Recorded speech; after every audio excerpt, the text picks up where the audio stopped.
Some of the schools that I'm going to mention, previously they used to have this multiple installment payment plan, but at one point in 2023 they started getting it to be funky, and they were doing some things that pissed a lot of international students off.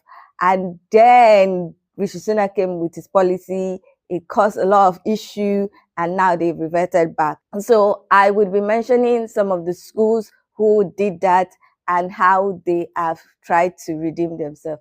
So now the first school that I'm going to mention that has multiple installment payment plans that a lot of international students like is the University of Salford. Now, University of Salford has stood on business for a long time. They never wavered, they never changed.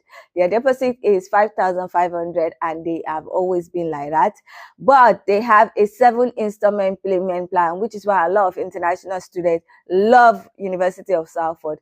Now, you're supposed to pay the first payment a month after the resumption of your course. So if you're a September intake, your first payment will be from October. So you're doing October, November, December, January, February, March, April. So you're supposed to pay your remaining tuition fee after you've paid the deposit between those months. Now, the second school I'm going to mention is University of Hull. University of Hull was one of the schools that I recommended for a lot of people because at one point between 2020 and 2022, they were like the cheapest school that you could go to. Now, at that time, you could get a master's course for as low as 8,000. Now, the tuition fee is not as low as that, but as of 2024, I had a family member go for a course that was costing £12,000. Also, one of the things that made University of Hull very appealing to a lot of students was their low tuition deposit. At that time, it was 2,000, but they increased it to 4,000.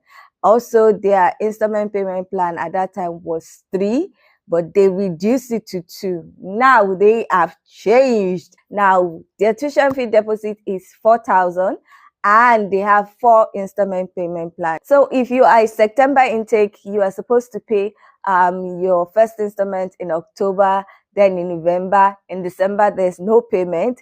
Then you resume again in January and then finish up in February. Now, if you're a January intake, you're supposed to pay in February and March, no payment in April, then resume again in May and June.